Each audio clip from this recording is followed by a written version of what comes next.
Hello, everyone. Thank you all so much for joining us. I'll wait just a minute longer just to see if anybody else flows in, and then we'll get started. As with all of our sessions, I'm sure you heard it, but this is being recorded. So this is all on the record for us. This gives us an opportunity to share it with the members who couldn't make it today, and to just continue to build up our archives of great sessions and learning opportunities for all of our groups. So just wait another minute.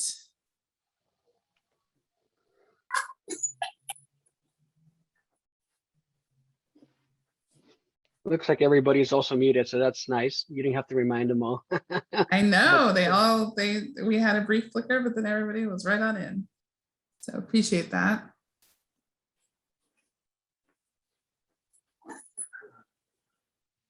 Right, well, to make the most of our time, we'll go ahead and get started. My name is Ileana Limon Romero, and I am the Deputy Sports Editor at the Los Angeles Times and co-chair of the NAHJ Sports Task Force. Really appreciate the group coming back together for this session. It is our first one after the really excellent NAHJ convention, where we're just going to continue some of our programming efforts, learning opportunities, and at the conclusion of this meeting, talk a little bit about some volunteer opportunities. Some have expressed interest in mentoring, others in just paths to different job opportunities. And we're going to talk about how the task force can continue to organize and work together to make that happen. But first, a very exciting, impressive discussion to come from some outstanding journalists who agreed to join us for this. And this session is the first portion is going to be hosted by my co-chair, Joe Rodriguez. Joe, do you want to go ahead and take it away? Absolutely. Well, first of all, thank you very much to everyone that's watching us and tuning in. I know that all of you guys have very busy schedules, so we really appreciate you taking some of your time to join us. And also, a big thank you to our panelists that are here today. Ricardo, Sandy, Jesus, professionals that I strongly admire and I look up to. And I mean, I can go on. I could probably have just a show talking about how much I admire them. But I really want to thank them, first of all, for being with us here today, taking their time. And you will absolutely enjoy your time, because there's going to be a lot of great stories that they're going to share with us. But again, for the sake of time, I'll go ahead and now do a little quick, introduction. And, I'll go ahead and start with the ladies first. And it will be the same question for all of you guys. Basically, what we want to know is I want you guys to tell our audience about a little bit about your personal and professional background, like heritage, education, starting this industry, and your current role. So Sandy, go ahead. Thank you very much. First of all, thank you wow, okay. Thank you so much for having me. It's really a privilege to be here, especially with these distinguished panelists. I really appreciate it. And Joe, it's been so nice to reunite with you again after a few years here, since I've seen you at ESPN. I'm a native Southern Californian. I grew up in Carlsbad. My father was an immigrant. I'm Mexican-American. My mother is from Central Valley, and they met in Tijuana, and they had my sister and I, and created a fabulous life for us. My sister went on to become a lawyer, and I was pretty clueless, but I followed her to UCLA, partied like a rock star, had no idea, and she said, "You need to stop that and get going and get an internship." So I walked over to the job board at UCLA, looked up whatever was available, and found an internship at CNN. Had no idea what I was doing. She said, "You talk a lot, you should go into news." I said, "Really?" So that's really how it started. I mean, back then you could kind of do that sort of thing. So I called them first and said, "Can I come in?" They said, "Come tomorrow, we'll talk to you at 8 a.m. I did. They literally said, "Come back the next day." So I worked 50 hours every week for free. But that led to my first full-time job at CNN. I worked in the entertainment unit first, and went on to work for 7 years, eventually moved on to ABC Network, eventually moved on to ESPN, and then at the NFL. So I did work in network news for a while, and eventually moved into sports. So I've kind of had sort of an interesting route, not really a very traditional one, but here I am. Wow, That's incredible. Jesus, go ahead, and why don't you give us a little bit of your background, please? Yeah, so similar to Sandy, I'm from Southern California. I like to say that I'm two cliches. I was born in East LA, and I was straight out of Compton. So I was born in Hoover Hospital in Los Angeles, and the first house they took me to was on Stockwell in Compton, and then I grew up in Linwood, which Jorge Arangure from the New York Times and a lot of the old NAHJ sports guys laugh at. I always describe it as between Compton and Watts because nobody ever knows where Linwood is. And I'm the second of 8 Mexican sons of Mexican immigrants from Jalisco. I didn't learn English until first grade kindergarten, and I went to the Army right out of high school, and then decided that I wanted to work my way up to a 4-year institution. Played soccer at Long Beach City College, and then transferred to Texas A&M. And in my junior year, spring break, I was trying to decide if I was going to try to get a contract to become an officer in the Army, or if I wanted to be a journalist. So I called my hometown newspaper, the Long Beach Press Telegram, and I called the sports editor, and I said, I'd like to go work for you for spring break for free. And he said, well, it's Jim McCormick. And he says, well, we're a guild shop. You can't work for free here, but we'll give you a 1-week internship so you could see if this is worth it. And then I went and fell in love with it. And then in the old days where newspapers were strong and Knight Ridder was so strong, while I was there, they interviewed me for the Knight Ridder internship that summer at the Long Beach Press Telegram. And that's how I started my career. But I didn't know what I wanted to do. I didn't know if I wanted to be a foreign correspondent. I didn't know if I wanted to be a copy editor. So I took internships. I took a Dow Jones newspaper fund internship at the Houston Chronicle. I was at the Dallas Morning News Mexico City Bureau. And I had, my mentor was this gentleman, Lennox Samuels, that I met at the, and I just bugged him every Tuesday, called him every Tuesday. And then I said, you have to make an internship for me in Mexico City. He says, we don't have an internship in Mexico City. I said, and then I decided to be a sports writer after I decided, like, no, I don't want to be a foreign correspondent. I love copy editing, but it gave me the foundation. And then I've covered Major League Baseball, and similar to Sandy, so I was covering junior colleges, but the baseball beat writer, legendary baseball beat writer, Gordon Burrell, who covered the Dodgers for 30 plus years at the Long Beach Press Telegram. I said, Gordy, I will translate for you in Spanish if you teach me how to be a baseball writer. And I would go on my days off and that's how I got baseball clips. That's how I got my first baseball job. That's how I ended up covering the Mets at a very, very young age.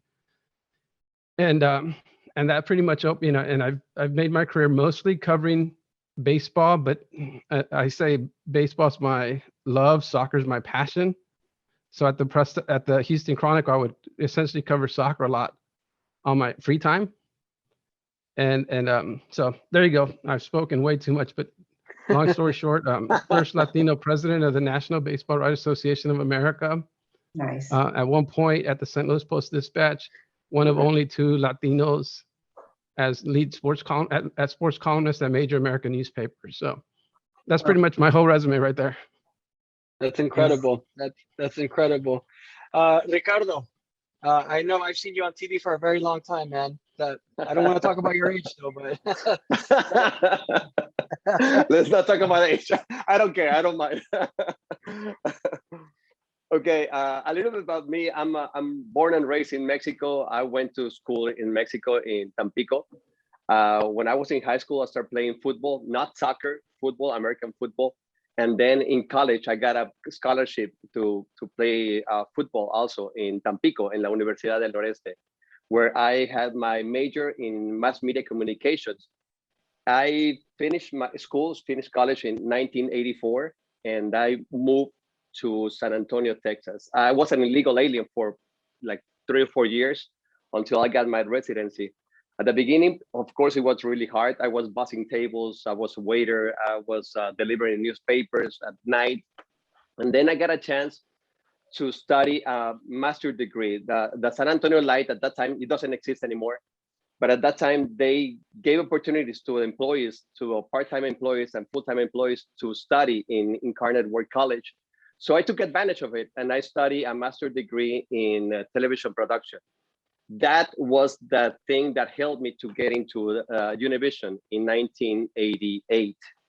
I started working on television in 1988 as a sports producer. But the anchor, the sports anchor, he used to travel a lot with the Dallas Cowboys and with the Spurs, the San Antonio Spurs. So I think my second or third day, I was already on air. I was already given the sports on camera. And I've been on camera. I've been working in sports in TV since 1988. From San Antonio, I got hired to be the sports anchor and the sports director in Channel 52 in Los Angeles in Telemundo, where I had a blast. I had a really good time. And then I got hired by Telemundo in the network to be the news anchor for a new show that they were doing. The problem was that they did this show, they trying to program the World Cup, and there was a big mistake on their part.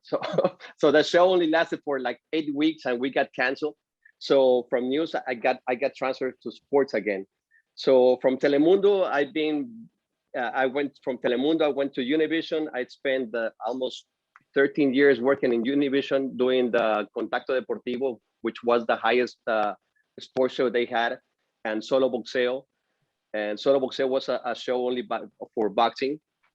And we did that show every week, every Friday was the show. And we had great fighters. We had Antonio Margarito, Miguel Cotto, Chavez Jr., Maromero Páez, Los Marquez. We had really, really good fighters. And the show was a real success. On 2012, I got, they didn't renew. We got a new boss and it was a big deal and something happened. They didn't renew my contract and I got hired by Time Warner Cable Deportes in Los Angeles to be the host for the Lakers en Español. So I was there for almost a couple of years. And then I came back to Miami and now I'm doing Combate Global. I'm the host for MMA fights. And I also do the NFL. That's why I'm right now in my office. I see all the footballs. I do the NFL for Entravision, all the Sunday night games, Monday night games, L playoffs and Super Bowls for Entravision. That's the NFL network in Spanish. And I also do the boxing for the Zone, all the big fights in the Zone. And I just become a boxing judge, an MMA judge. and let's not forget. I don't think you're doing enough. I don't think you're doing enough. Let's not forget also, Ricardo, we have to boast that you're also an author too. Yeah, last year when I'm a freelancer, So when I wasn't working, I'm very hyperactive, and I started writing a book. The book is called Pisando Serpientes. It was published last year in August. I'm more or less at this time in August. The book is about all the secret codes inside the image of Our Lady of Guadalupe, and it's a novel. And so far it's been great, man. Yeah, like Sandy said, I mean, you've been keeping yourself very busy. But one of the reasons why I wanted to ask you guys about, get more insight about your background and obviously how long you've been in the industry is actually for my next question. I think that for you guys that have lived through so much and have experienced so much, it's important to, for some of our newer members specifically, to get an idea of how different things are today versus they are in the past. So, Sandy, I'll go back to you. What can you tell me has been the most significant, or if not one of the most significant changes you've seen in the journalism industry since the start of your career? Oh, good Lord, really? Well, I mean, the pace, of course. It's just so fast and furious now. I mean, I feel very lucky that I was a journalist first. That was the foundation I started with. And by the way, when I transitioned to ESPN, the reason they hired me was because of my journalism background. At the time, they were starting to, they were starting to run more stories like Michael Vick. He had just been arrested. And so they were starting to see more cases like that come into the news, and they were incorporating that into their coverage. So they really were starting to become more news and information as opposed to just, highlights and scores. And so they needed somebody, and those staffs were not equipped to handle that type of coverage. So they were looking for journalists. So that was why I transitioned into that. It's very, very different now.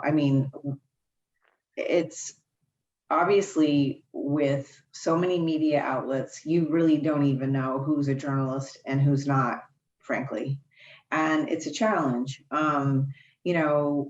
I have tended to veer to, even in the latest move, I've always been very careful about the brand that I work for, because to me, I think because I was a journalist to begin with, I've never wanted to work for a brand that wasn't going to still care about integrity and credibility. And so when you work for, I've even counseled other people who've asked me, should I move over to X outlet? I'm like, it depends on, do you care about journalism or not? And it's fine if they don't. I'm not judging that at all, but it just depends. Are you going in there for a paycheck? Are you going in there for just because you like the fast pace and you like the energy? Or are you going in there because you care about journalism? It's good either way, whatever you care about. I'm just saying that there's a distinction there. So, and the really hard part is that if you do care about journalism and you are on a story where it really matters, where it's a sensitive subject, and you have so many people clamoring at the same source, it does make it difficult, because, the person who everybody's going after can't really distinguish. They just think the media is the media. So they get turned off by everybody. That's the hard part. They think you're all the same. They can't tell, and then if you have things like if the New York Times makes a mistake, that doesn't help, then the lines are really, really blurred. So it's just not the same anymore. I don't know. You, Ricardo and Jesus, what do you guys think? I think especially nowadays in my point of view, that television has changed a lot, especially with social media. Nowadays, anybody with a phone can be a reporter, can do anything, give the news from anywhere. And 10 years ago, it wasn't like that. So the way it has changed, the way it has evolved, the social media with television, it's amazing. That's why all the networks right now, they're trying to adapt to the new to the millennials, because millennials right now, they're not watching TV, they're just watching YouTube, and they're watching Netflix or other channels. So it's very hard for network television. I think, don't you even think that so for example, like ESPN, yes, the millennials are doing that, but if you're with a brand that's credible, like ESPN, for example, we still vet it out. Whoever, like if somebody approached us with, whatever on their cell phone, we didn't just run it, so, that's kind of this distinction I'm making, is it depends on the outlet. If it's a credible outlet, they're not going to just air it. If it's a lower rung outlet, like a newer media, an emerging media platform, they're going to run it. So that's the difference, is, with the bigger brands, the more established brands, the more credible brands, you do still have those mechanisms that will keep stuff from just being out there for the most part. But yeah, you do have it coming in from all different angles. I'm sorry. And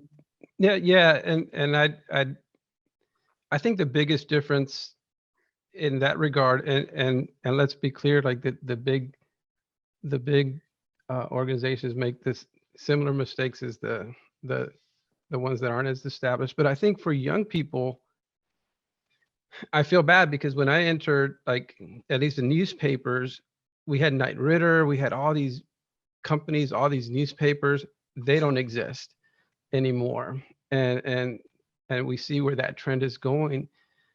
But I think the opportunities now through social media for a young, hungry, or even an old, hungry journalist to break stories is like the gatekeepers can no longer keep you out. So if you're hungry and you're pushing, there's not a gatekeeper that can tell you you can't run this. You see people break stories all the time who aren't with established groups, and that's the biggest difference.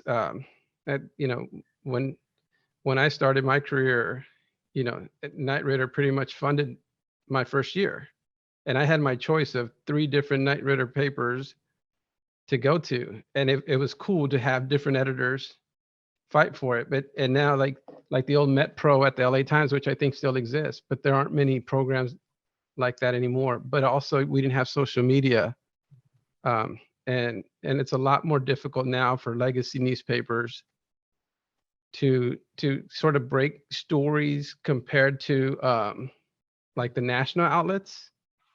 In the past, like the agents wouldn't leak everything to the national guys.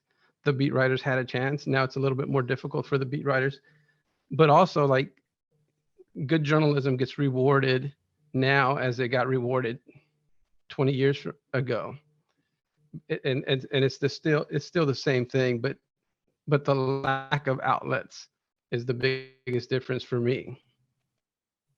I think the other thing too is that there's pressure on the big brands, on the traditional outlets, because of exactly what you're talking about, and that is,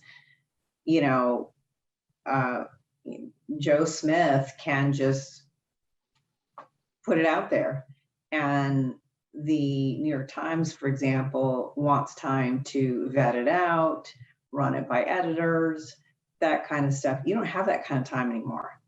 And so there's real pressure to really hurry up and get it out there. So what you're seeing is that, the smaller social media person is getting it out there faster, and the New York Times is coming out with it after them.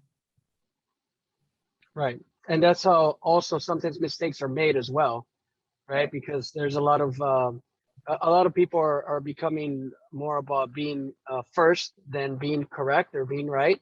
And obviously, the larger organizations, like as you mentioned, have to definitely vet things out. So it takes them that little extra step to make sure that things are out there and are accurate.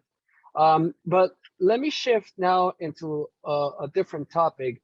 Obviously, we're the National Association of Hispanic Journalists. All of us here in this panel are Hispanics, and many of our viewers are also Latinos.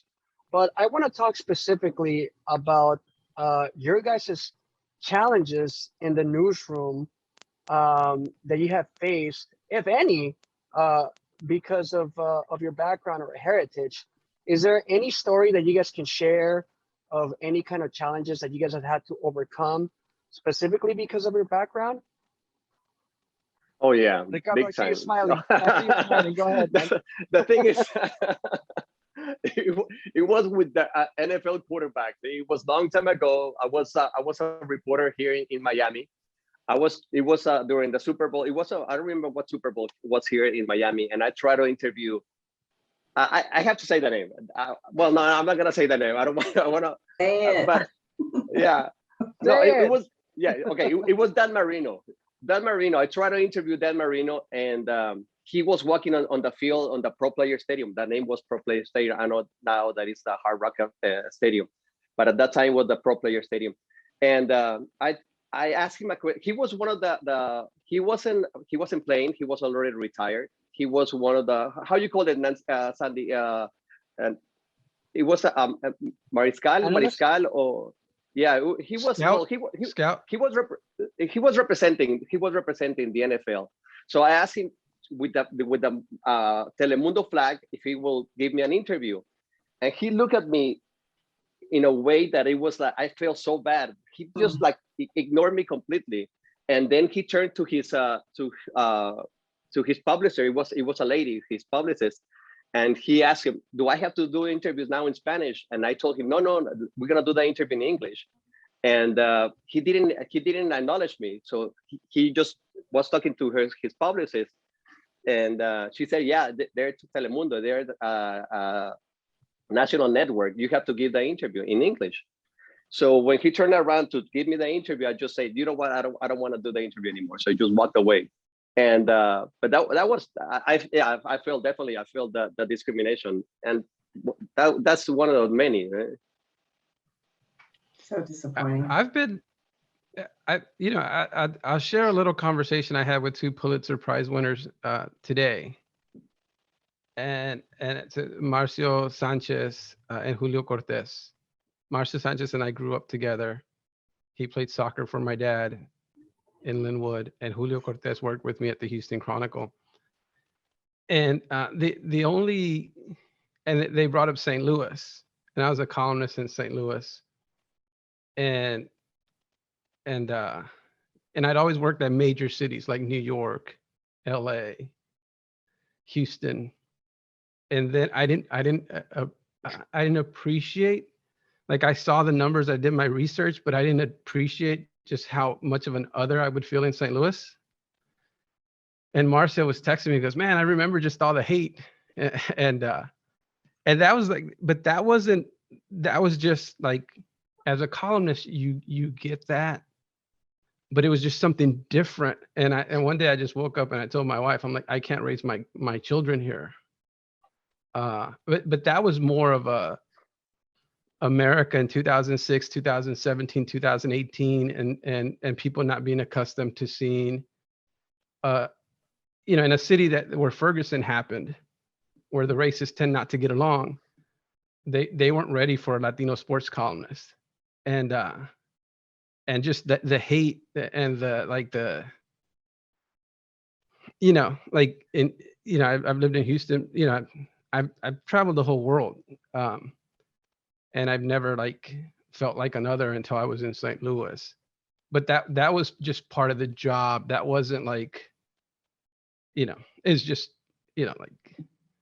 that's just, does that make sense? Do you understand what I'm trying to say? I don't blame the people I worked with, but it just was it was the first time that I felt like, because you grew up in LA, you never feel like a minority. I never felt like a minority, especially and in New York, I never felt like another. And in Houston, I never felt that way. Right. But in St. Louis, I'm like, holy crap, these people do not they're different. And I just so that was my only experience where I felt like, oh my. Yeah, well, it's kind of being and also on an organization that doesn't have a lot of diversity, which actually is going to lead me to my next topic, because that's one of the things, obviously, that all of us are trying to continue to push. I think that diversity is something that all organizations should have, right? And actually, I mentioned this the other day on a podcast when we were talking about diversity. And to me, for example, I think that diversity isn't just about being Latino, right, or being from a different race or religion or ethnicity. It's also about where you're from. And, and at ESPN, I personally felt that the fact that I was from the West Coast coming in there and trying to get them to understand that, hey, listen, not everybody cares about the Yankees or the Red Sox. There's people that care about the Dodgers out on the West Coast, et cetera, et cetera. So diversity is something that's extremely important. But I want to ask you, Sandy, why do you think diversity in media outlets is important or vital to their success? Oh my goodness.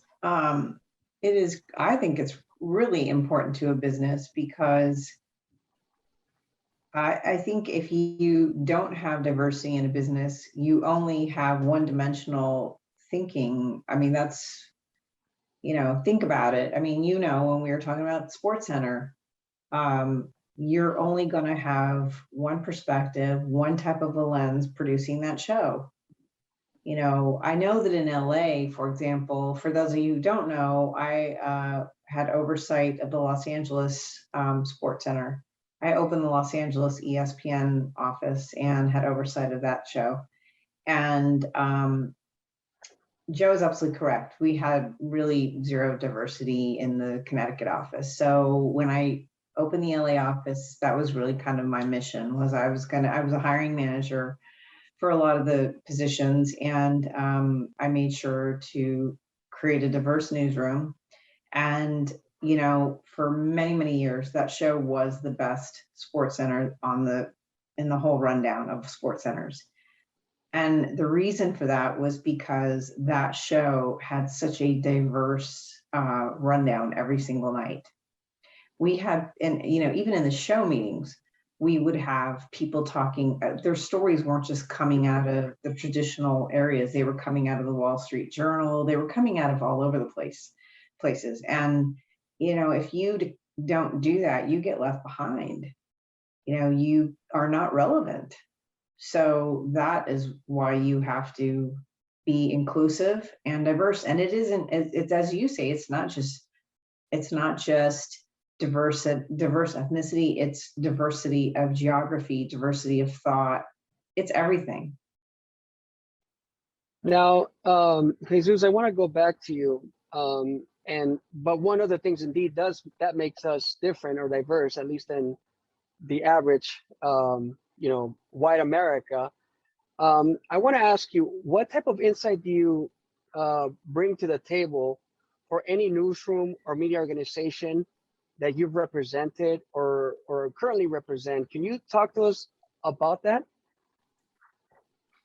Well, I've always taken pride in giving the Latino voice where there wasn't, whether people wanted to hear it or not,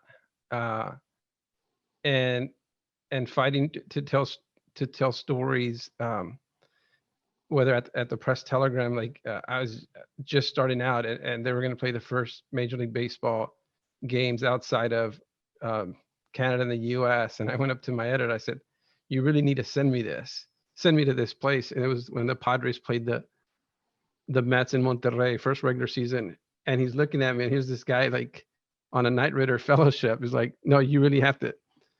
So, and I tell this to my kids, and this is how I live my life. You have to advocate for yourself. And I've always advocated for diversity. I've always, called out colleagues. Especially with Latino athletes who can't speak English, I've always seen my parents in them. So if it's Rolando Araujo in the 1998 Tampa Bay Devil Rays, then needing somebody translate, or El Duque Hernandez after a World Series game, put him in his golf cart as he's done with his press. That to me has been the biggest thing that I've fought for, is to tell those stories that people might not be telling. And also, I'm a father of 3 girls who loves women's sports and wants to see women. And I remember, fighting for women's World Cup coverage. And a story in 2015 here at the Houston Chronicle, I wrote about Morgan Bryan, Megan Klingenberg, and Carly Lloyd, and on my own time, and I went and they told me we cannot send a photographer to shoot Carly freaking Lloyd. I said, "What do you mean you can't?" So I dragged Carly Lloyd to the Houston Chronicle so she could get the proper photo shoot. And then I wrote about Megan Klingenberg. Then I wrote about Morgan Bryan, and then Megan Klingenberg does this. I don't know how much you guys follow women's soccer, but I love women's soccer.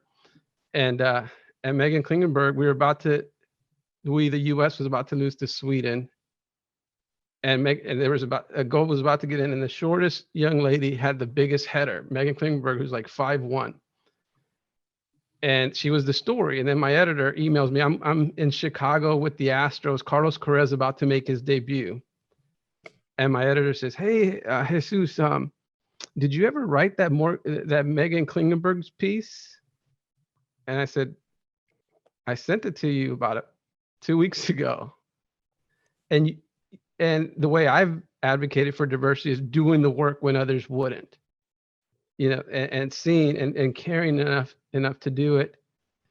And at least with our Esquina, we talk about our Esquina amplifies Latino voices in sports, arts, and culture.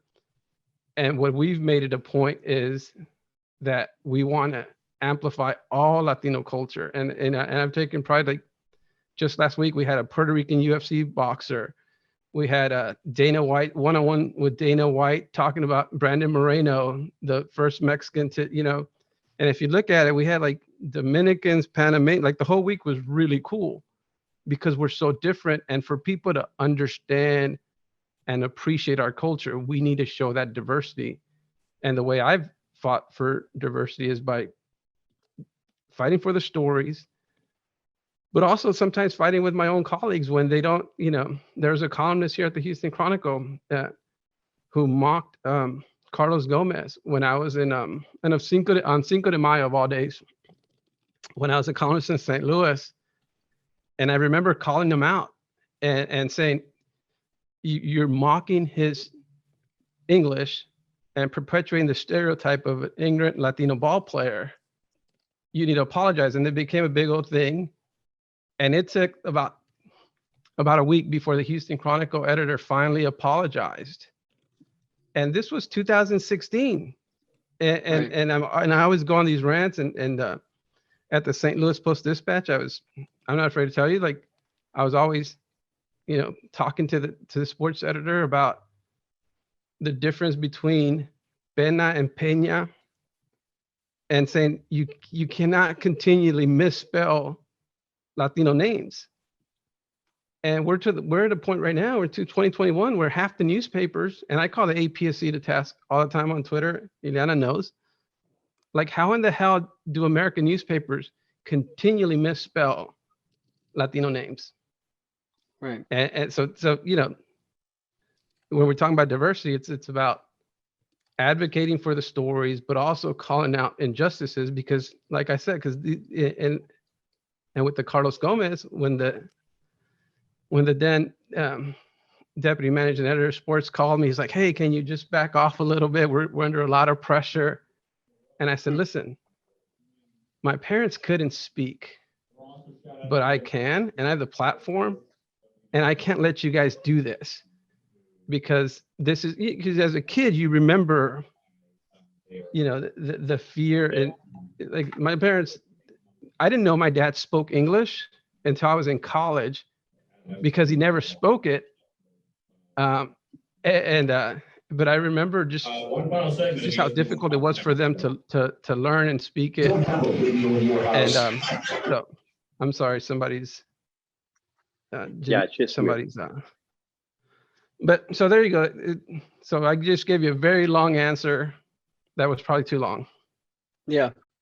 No, I mean, it's very important. And I think that's the area where a lot of us, you know, need to continue to advocate, right? If we have the platform and we have the opportunity to speak up on things that are important to our community, we need to. And I don't think enough people do it, to be perfectly honest.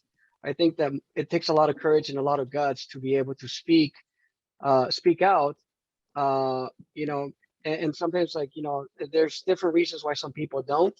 But I mean, for that, you know, we applaud you, because like I said, I think it takes a lot of courage, you know, to be able to do that. This next question that I have, it's for all of you guys. And I mean, I don't think it's controversial, but, you know, I want to start first with Ricardo, because I think, Ricardo, maybe you might be able to you know, to answer this. Do you feel like most like mainstream media companies are genuinely trying to integrate more Latinos into their work environment? Yes, because they need to, because we are many Hispanics here in the US, but I still think that they're not giving the proper the way it should be. I'm just gonna give you an example with the Zone. I'm working right now with the Zone, doing the boxing matches with them. Sometimes if we don't travel to the venue to do the boxing from on site, we'll just do the fight, and we don't do the rest of the fight, or the rest of the reporters, or the packages, or the VOs. We don't do anything, just the fight. So I just do the fight, the play-by-play on the fight with me and my color commentator, and then we just stop talking. And then comes the English announcers doing everything else, and then when then the next fight is happening, we come back again and start doing the fight. I think it's not right. I think they should have everything in Spanish the way they have it in English, but it's like that. Same thing happened on HBO when I was working on HBO. HBO always. I understand that the priority is the English fans, but yeah, sometimes they didn't give the Spanish announcers the respect that we deserve to do our job. Sandy, do you feel like most mainstream media companies are generally trying to integrate Latinos? No.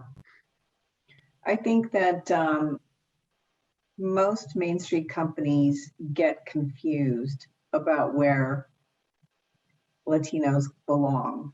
I think that they keep thinking that they belong in the international departments versus the domestic departments.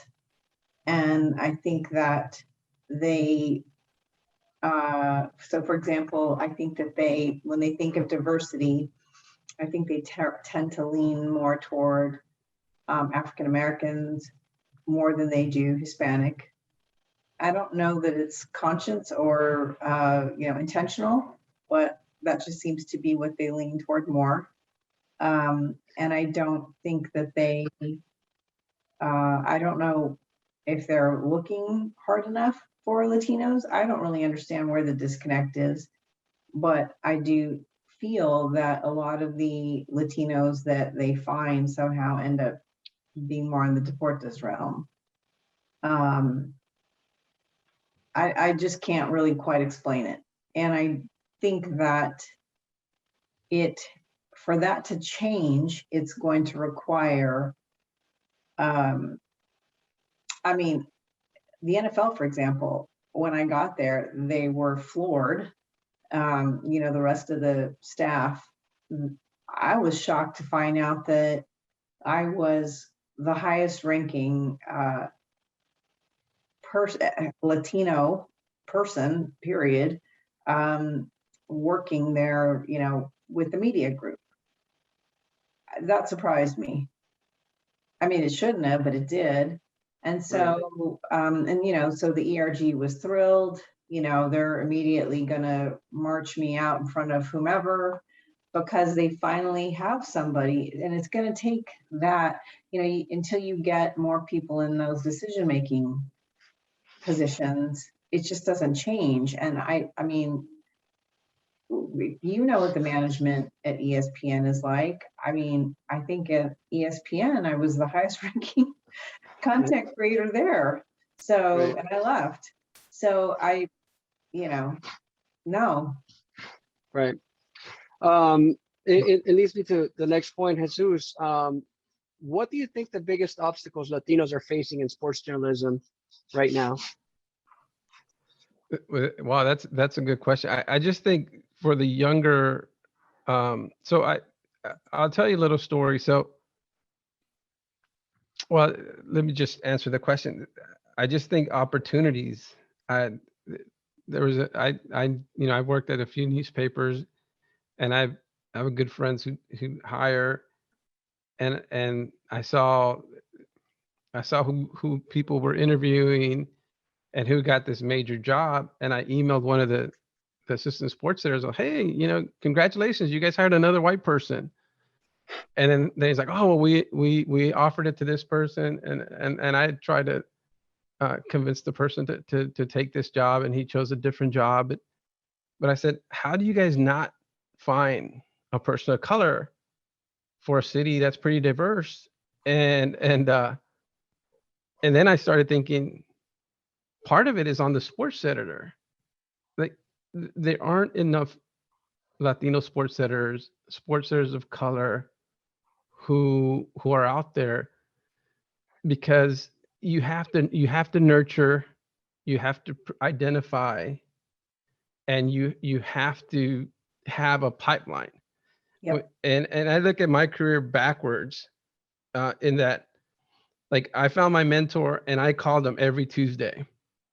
I couldn't remember guys I went to a party with like 3 straight weekends. I couldn't remember their name because it wasn't important enough to me, but I could name you every sports editor in America that at a place I wanted to work at. And there were sports editors who cared enough to read my clips and send me info. And sadly, I know in some cases, these sports editors are so overworked, and I'm just making excuses for them because I'm trying to pretend like I think they're nice and care, but they probably don't. But how in the hell can you not, can you make like 5 hires at a place and none of them be of color? And that's on the sports editor. That's on the sports editor not working hard and not caring enough to find people of color, to track them. And that's but also like for the young people here, you have a chance to create space and help these editors who are overworked or have so many other things to do. And I tell this to my proteges, pick a place you want to work at and start sending them your info. And I had 2 of my content creators, one got hired by the Bears and the other one got hired by the Texans. And then one of them, I said, all right, what's your next job? And he looks at me like I was crazy. He's like, I just got this job. I said, no. You will start sending your clips to the next place you want to work at. And I said, I want a 1-year plan. I want a 5-year plan. I want a 10-year plan. And we need to help these, if you're out there and you're young, you need to help these hiring managers and you could put yourself right at the top because they're too busy. I've spoken at the Sports Journalism Institute boot camp a couple years when it was in Missouri. And the first thing I would do is I'd pass out my business card at the same, when I was calling St. Louis. And so I'm going to challenge you guys to see which one of you guys takes advantage of this. And some of the kids that take advantage of them have like one of the most celebrated kids, Malika, who's just on the ESPN NBA. Like that young lady, you knew she was special right from the start. Right. Gave her my card. She emailed right away. We ended up at Unity.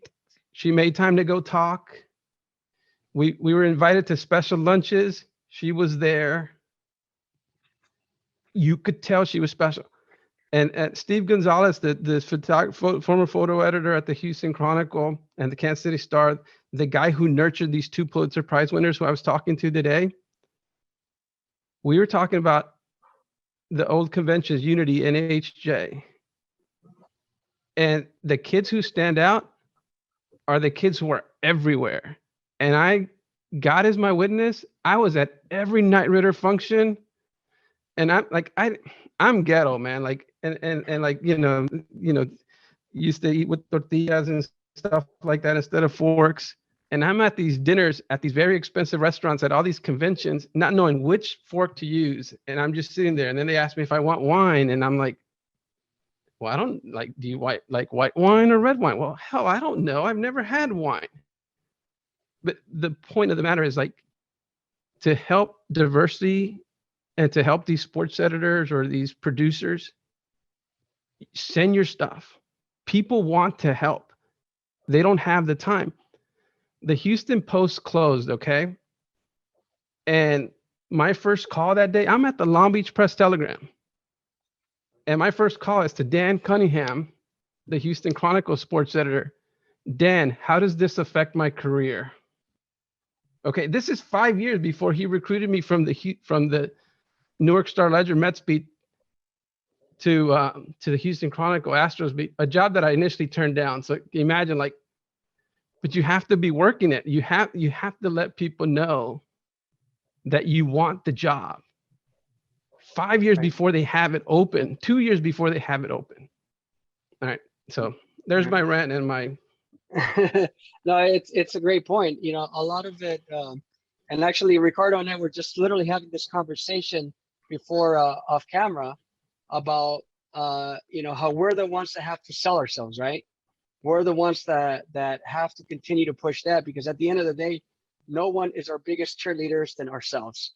So I think that's super important advice. I know we're getting closer, to time, but I wanna actually also allow the members to ask a couple of questions, and I do have one right here from Sierra. She says that she mentors students who are interested in becoming on-air reporters, and I've noticed a shift in mentality. Many don't have an interest in going to a small market.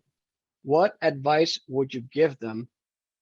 Does anybody care to answer that, Sandy? Maybe you can. Yeah, I'm gonna, Sandy, if you let me answer this, and then you give like the real advice on from that experience.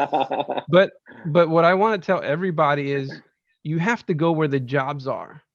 I'm one of my proteges. I called her and I said, hey, you and I need to sit down, have a come to Jesus conversation, and you need to tell me what you want to do, what's important in your life, and chase it. I was at the Long Beach Press Telegram renting my childhood home. My parents had moved to Vegas, renting my childhood home with one of my younger brothers as roommates, having a blast in California. But I wanted to be a baseball writer. And the Miami Herald sports editor at the time, Ronnie Ramos, who's the former Indianapolis editor-in-chief who helped win that Pulitzer, and Ronnie, and he called me. He says, Jesus, we don't have a job for you at the Miami Herald right now, but I just interviewed for the managing editor's job at the Bradenton Herald, which I'm not taking that job, he told me, but they have a Devil Rays beat writer. I recommended you. And I left. I lived in Bradenton Herald, hated Florida because I like Mexicans and I like being around Mexicans, and I was living in St. Petersburg, Florida, where everybody's like 70 years old and retired and not Mexican. But that landed me in New York. So I went big market, very small market, largest market in the world in less than a year. Okay? 97, 98, Long Beach Press Telegram, Bradenton Herald, New York. And by 99, I was the lead beat writer on the Mets. David Cohn throws a perfect game. I'm the backup Yankees Mets beat writer on a Sunday. When the lead beat writer is in Baltimore and can't get back, I covered the heck out of David Cohn's perfect game on Yogi Berra Day at Yankee Stadium. Monday, the Newark Star Ledger, hey, are you interested in covering the Mets for us? Hell yes, I'm interested. So 97 to 99. You go where the jobs are, and if you're talented and you work, they will find you. But if you stay in LA, you're competing against the best who are already in LA for a reason. Right. Prove yourself in a smaller market. That's my advice. I think that's pretty smart advice. I mean, I think people get really caught up in what they don't want to do. I mean, I always advise get a job. The priority is get a job, right? Like you got to pay some bills, get a job.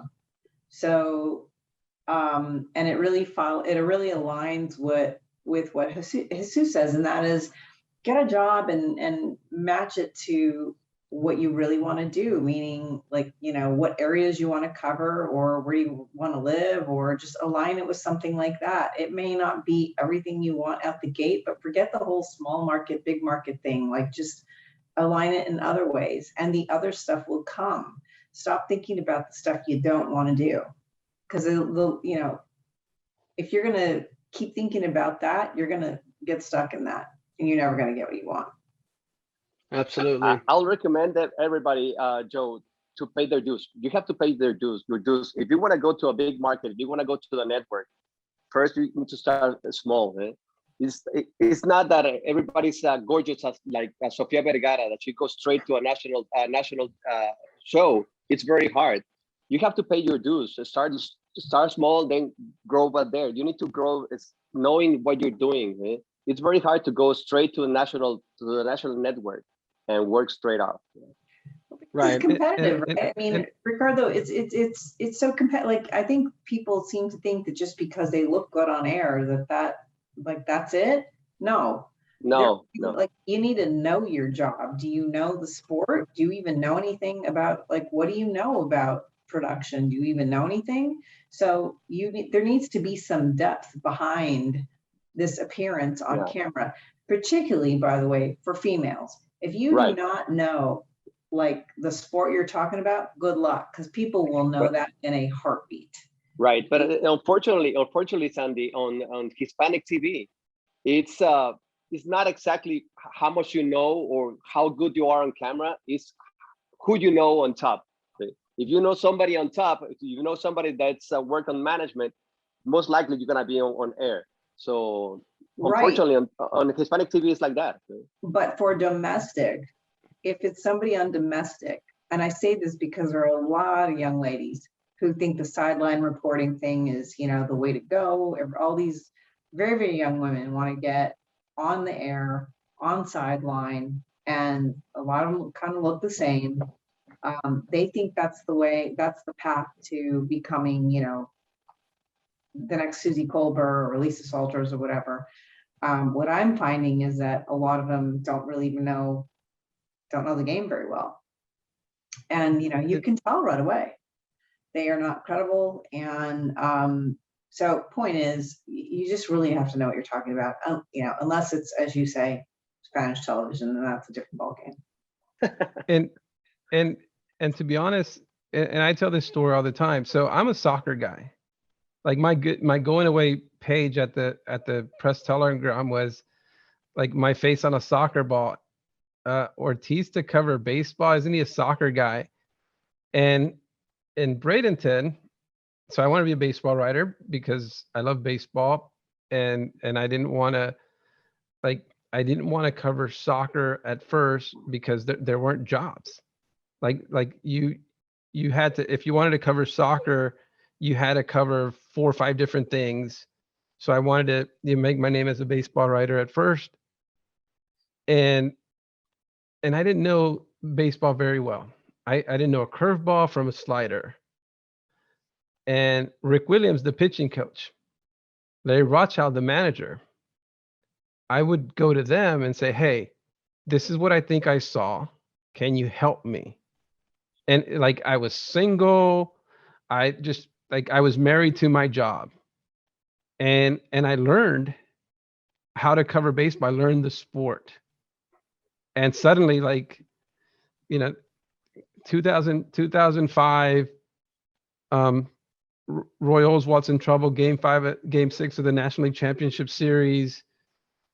Albert Pujols on deck, Jim Edmonds on, and he's a curveball, fastball guy, 3-2 count. If he walks them, bases loaded for Albert Pujols. Roy Oswalt throws a slider.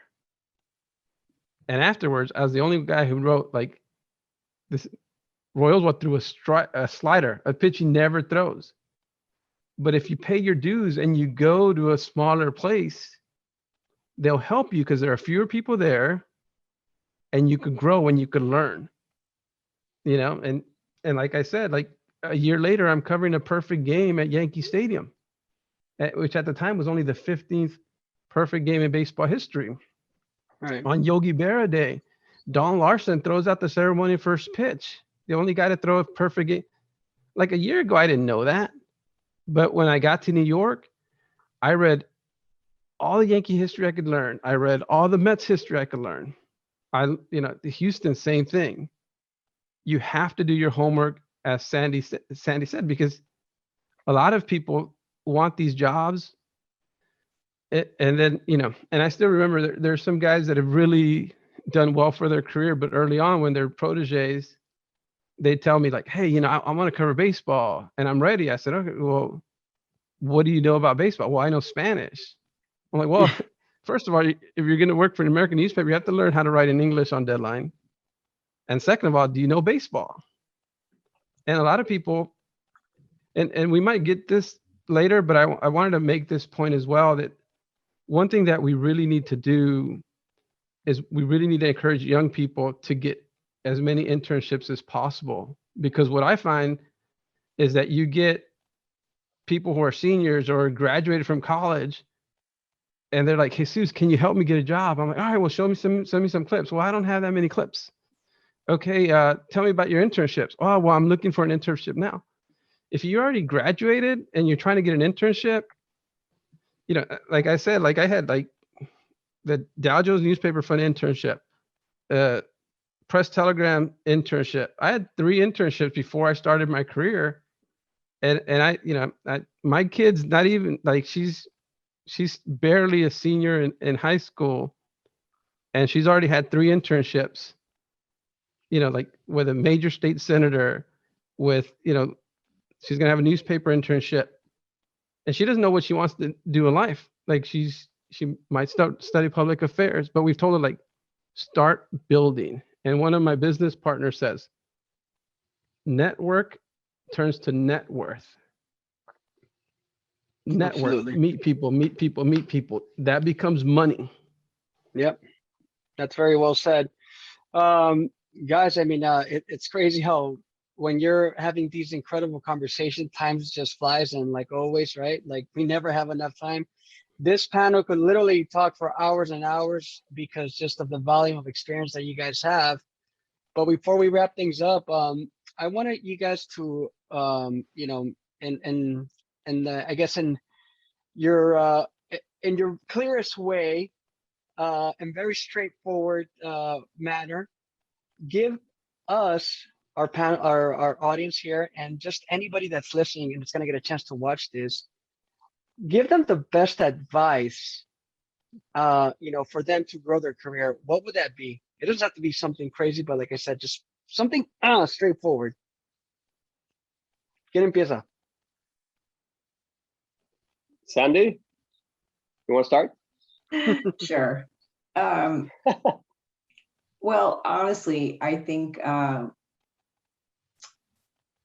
there's a lot. I got a couple things. I'm very fast. One, Jesus said it perfectly, the networking thing, you cannot do that enough. And you really must do that all the way until you retire. That is critical. That is almost like a whole full-time job. And I've been doing this for over 30 years and I still need to do it.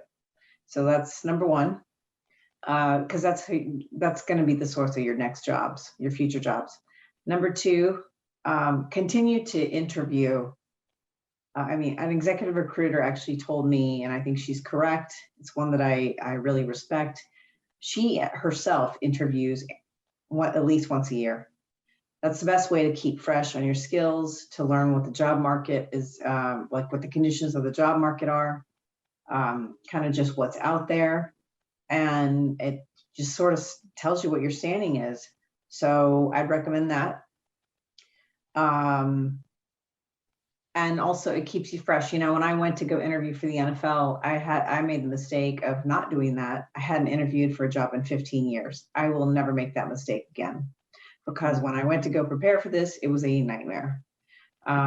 So don't want to do that. And thirdly, I would say, I think as people of color, as Latinos, we undersell ourselves a lot. Okay, and we don't brag enough about all the great things we do. We are accomplished professionals here. And I really, this is another thing I really kind of learned in the process of applying for the NFL job. You know, our counterparts, particularly our white counterparts, they have no issues with telling us how great they are. And it has served them well. So I would say, and I really kept that in mind when I was interviewing for the NFL job, and it really worked, by the way. So I would say to you, don't ever forget how great you are. Write yourself notes on that every day. Keep that in mind. Keep it with you when you're interviewing. Keep that when you're talking to your boss. It's really critically important. And I think it will really help you to build a really successful career the more you tell yourself, because it's really all in here. And, you know, we are not only as great, but we're probably better. for a variety of reasons. We're an incredibly industrious, smart, creative group, and we deserve every bit of this success. That would Sandy, be- I think you're absolutely right. I think that's a great advice. I would like to also add to that advice that you have to do your research. If you guys want to work on mass media, on any TV, radio, newspaper, whatever, you guys need to do your research. Research is very important. Just like Sandy, I've been working over 30 years in this business and in Hispanic television, and I still do all my research really, really good. I'm always trying to research for my fighters, for the players that I'm doing on the NFL. Research is very, very important. You guys have to read also. Reading it's give you the knowledge, give you the vocabulary to do more on your job. So that will be my advice. Do your research and never let your guard down. Right. Yeah, that's great advice. Like I wanted to reach over and give you guys hugs because that's great advice. What I would just to add a little bit to that is you find a mentor, find somebody or multiple somebodies who want to invest in your career. I told you guys about Lennox Samuels, deputy managing editor, Dallas Morning News at the time, had led a couple Pulitzer groups. I met him at the 1994 Unity Journalist of Color. Every Tuesday I called him. The late Pedro Gomez, Rob Parker. Rob Parker, I don't know if you guys know, from ESPN, from Fox. I was on that trip in Monterrey, Mexico. And I went to introduce myself and I said, hey, Rob, I'm Jesus Ortiz. I want to be a baseball writer. Can you help me? He goes, hey, I got to introduce you to Pedro Gomez. He introduced me to Pedro Gomez. I would send this is the old days, guys, where we would have to mail our clips. I would cut my clips and mail them to New York to Rob Parker. He would write them, like critique, put red ink, send them back. People will help you in this industry if you're humble, if you're a hard worker, and you listen. Because trust me, I've mentored a lot of people that I gave up real quick on because you'd give them advice and then they do the same thing over again. If you listen and you show, and every job, I've never had to interview for a job. I've had people say, hey, we really want you to come do this. Would you come interview? And then it doesn't feel like an interview because they want you. Most of the jobs that I've had are people saying, hey, we want you here. Like the Houston Chronicle interview was the best. They pretty much just showed me around town all day and showed me why I should leave New York to come to Houston. But it all started with my mentors taking my calls every Tuesday. And like internships, but also put in the work. If you're English as a second language, take a vocabulary class. Work on your, trust me, the obstacles for Latinos, people assume that even if we're here and I'm just first generation, but even if you're here 4 generations, people assume that you don't know the language. So work on your vocabulary and read, and write, but also just hustle, sell yourself. Sandy said about confidence that there was an NAHJ convention keynote speaker and I can't remember her name, but it's stuck with me forever. And it was great inspiration. And I helped raise my children this way because I wasn't raised this way. And the lady was an editorial, and I might get the wrong facts a little bit wrong, but she was an editorial board writer for the New York Times. Bill Clinton shows up. He wants to hire her. And she talked about growing up as a kid, being like one of the best students, and people tell her how great she was. And she put her head down and she's like, no. How many of us in our culture, when people tell you that's great, we put our head down like, no.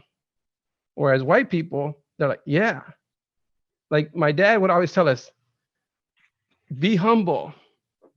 Don't try to be better than everybody else. With my kids, I'm like, you're better, you could do this. Like my kid just turned Harvard and Dartmouth. And I tell her, like, I think you could be a Supreme Court judge. And my wife's like, are you putting too much pressure? I'm like, no, I'm not saying that to put pressure on. Like, she's good enough to consider Harvard and Dartmouth. And I want her to know that I believe she could do whatever the hell she can.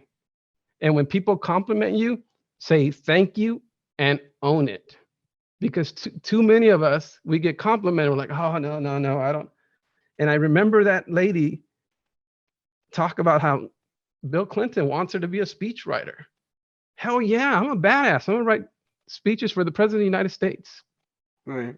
I walked into President Bush, and one last story, okay? I've had lunch with old President Bush, the late President Bush, but I remember the 2010 Final Four. One of my colleagues comes up to me and goes, hey, do you see who's sitting on the same row that we are? And I said, who? He said, President Bush and Jeb Bush. And I said, wow, well, go interview him. He's like, no. I'm like, dude, go interview the president. He said, no. And I said, so you're not going, right? Can I go? He goes, sure. I walked right over, and the Secret Service right there. And I'm like, hey, President Bush, Jesus Ortiz, how are you? He's like, hey, Jesus, I remember you. Barbara Bush, I used to just go sit down with her during batting practice. Act like you freaking belong, because you do. It's true. Joe, I know you want to go, but I got to tell you, because this is really important. When I did the NFL interviews, I tell you, I sort of had some attitude when I did them. And I just remember thinking, this is my job to lose. I own this job. And I get the job, and I don't know what happened, but like for the next several weeks, everybody I spoke to, I'm not lying, said, we are so lucky to have you. I had never had a job where anybody did that before. Wow. So it really, That's great. and I'm thinking, you're damn straight, you're lucky to have me. So the point is that, I think that it is about the energy. It is about your mental state. It is about, just how you approach it. So you do have to start developing that kind of mindset. Absolutely. Wow, guys. I really, really want to thank you guys. A really big round of applause for everybody here. Thank you very much for the time, for the stories. It's been amazing. I think that everybody who was here really appreciates you guys taking your time again and sharing all this information. You guys' insight is just, it's extremely valuable. I personally know Sandy. I know Ricardo, Jesus. I've heard a lot of great stories, about you, and you guys are pioneers of Latino journalists, and we couldn't be more proud of you guys, and and what you guys have done throughout your careers and trajectory. So again, we want to thank you guys very, very much. And if you guys don't mind, if you guys could put any kind of information where like our members that were listening to this could maybe reach out to you guys, if you guys are okay with that. Maybe they could send you guys an email or anything like that. We'd really appreciate that. If you guys don't want spam, then we can just tell them no. But yeah, and I've already added my my email on the message on the chat, Jesus Ortiz at ouresquina.com or ortizkicks@gmail.com. And Ortiz Kicks is for soccer, not for shoes. I just love soccer. That's my passion. Joe, I'll put my information also. So if anybody has a question, I'll be more than happy to answer it. Yeah. Awesome. Yeah. So again, thank you guys very much. So Ileana, do you have any final words to say before we say goodbye to our panelists? No, and just thank you all so much for the time. We deeply appreciate it. We'll be coming back to you all for another opportunity, but we are recording the session. We will share it with our wider group. I think you gave tremendous insight. I know some who had to break away for press conferences were really upset because they were very excited by all the things that they were learning. We've seen a lot of responses. I've gotten a lot of responses on social media too, just from people who were thrilled to see us have an opportunity to showcase you. So thank you so much for the time. And like I said, we'll be back in touch again about other opportunities to showcase your work. I appreciate it. And you're welcome to stay or hop off at any time. We are going to go through a couple of things for the sports task force, a couple of items that we wanted to share with you all. First and foremost, we just wrapped up the NAHJ convention, and we wanted to take a minute to share a survey with you all to see what you thought of the programming, to see how the experience was for you, and to see what else we might be able to do moving forward. In particular, we're curious about the job fair. We think it's really difficult during a digital event to make those connections. So we definitely want some feedback on how that went, and to be able to provide some guidance on how to maybe facilitate better conversations in between the two conventions. So I'm going to drop that survey into the chat. We'll also be sending it out on our lists. So NAHJ convention recap there. The second thing, our task force is a reboot. It's a baby task force at this point as we're getting started. And we wanted to organize some committees, give people some different opportunities to express interest in whatever was most important to them. So we have opportunities for mentoring, which people had said they were interested in, a student group that is going to focus primarily on student issues. It can be students who want to be involved or those who want to support students.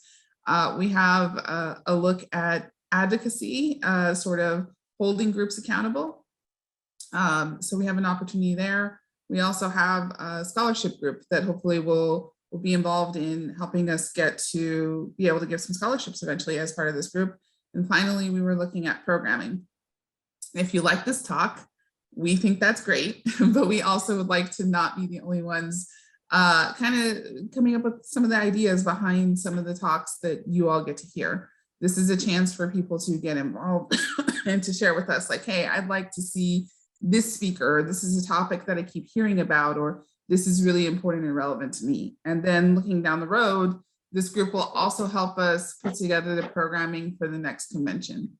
So again, a big opportunity that is going to be a joint convention with NABJ in Las Vegas in 2022. So this is a huge opportunity to take advantage of a bunch of different resources and bring a ton of sports journalists together to learn and to grow and to collaborate and to network. So this is the committee survey that's going in here. Again, we will be sharing that with everyone. This doesn't mean that you have to run the committee.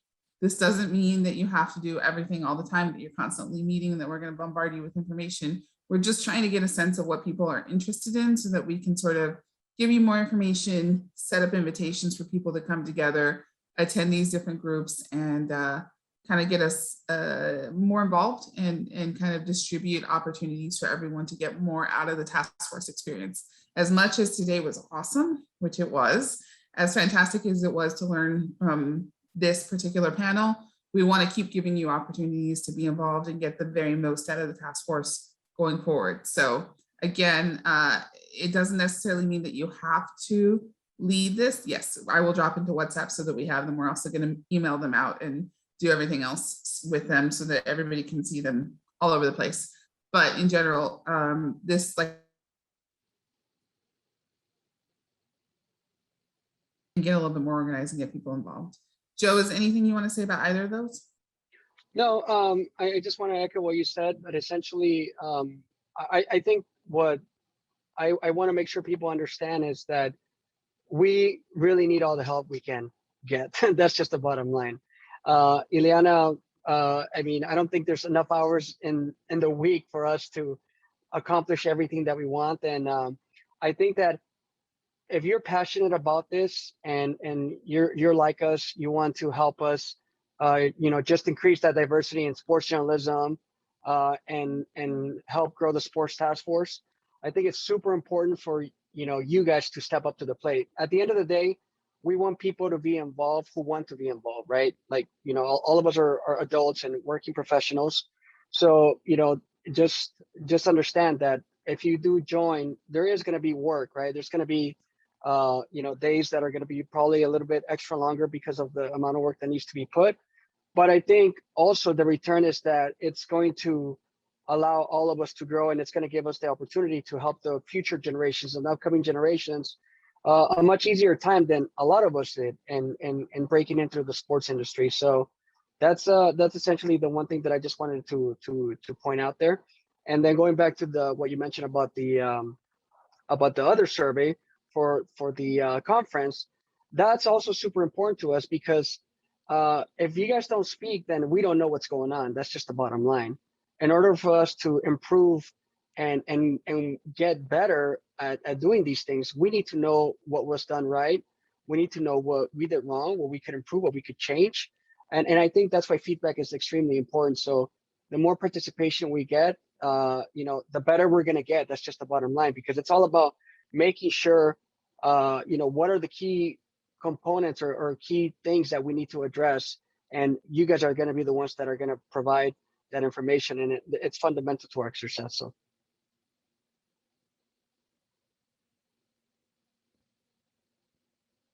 That's about it. Is there any questions from any of the things that we mentioned from anyone? I am going to drop them, as Sarah asked, in the WhatsApp, and we are going to email out the links.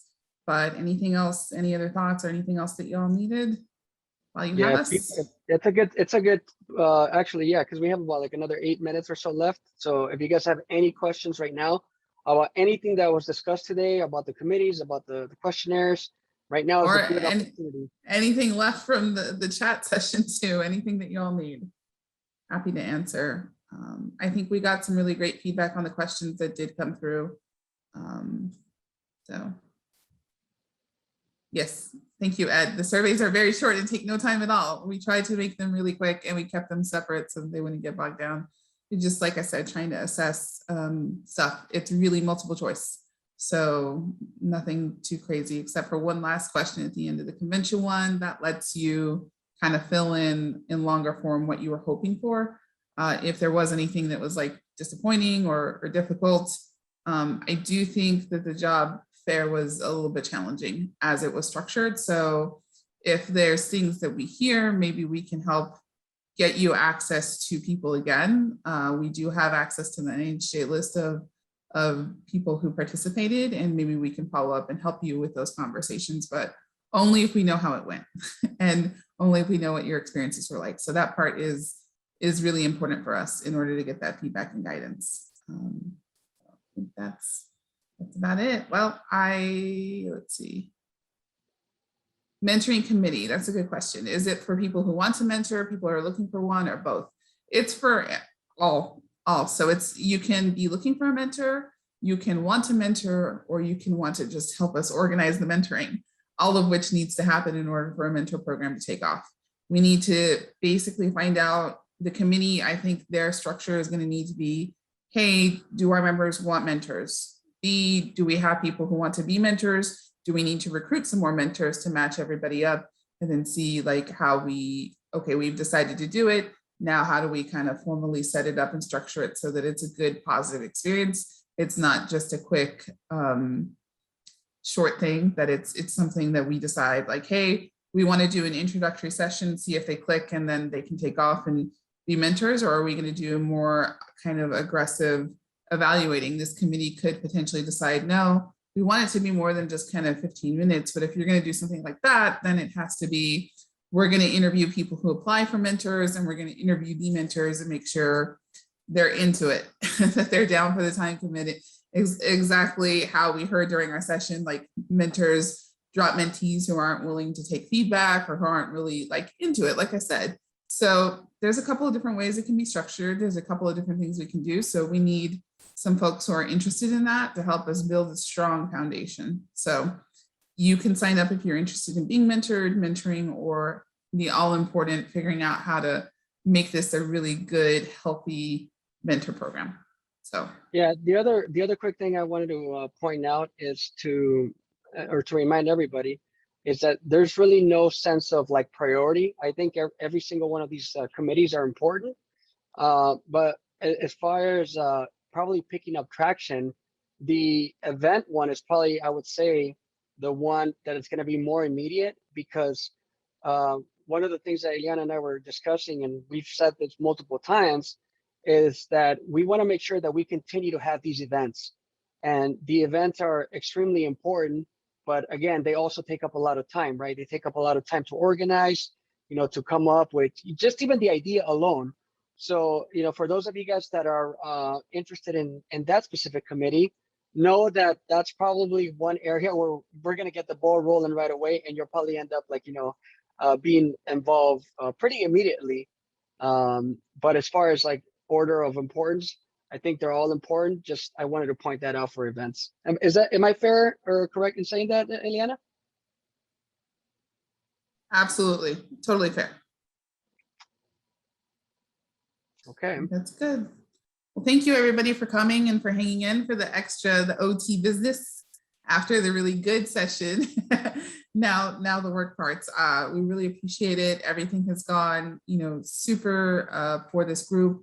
We've heard a lot of positive feedback from all of our speakers in the past and people who want to continue to support us and to make the most of that. Just like I said, the surveys would be a huge help, a big next step. All right. Fill them out, please. Fill them out. Fill them out. We'll also continue to monitor how the Delta variant is going, how access is going, and then sort of see whether we can do some regional events moving forward. I think we were thinking by about now, we'd be like totally ready to do some of that. And now, things are a little touchier. So we'll just continue to monitor safety, but Zoom does definitely bring us all together in a really important way. And we're grateful for that opportunity until we are doing some of those regional meetups. But that's a good long-term goal for us, is to have that chance to get those connections in person again. All right. I think that's a wrap, unless there's anything else. Thank you again, everyone, for your time. Much appreciated. Thank you, everybody. Hope to see you guys soon.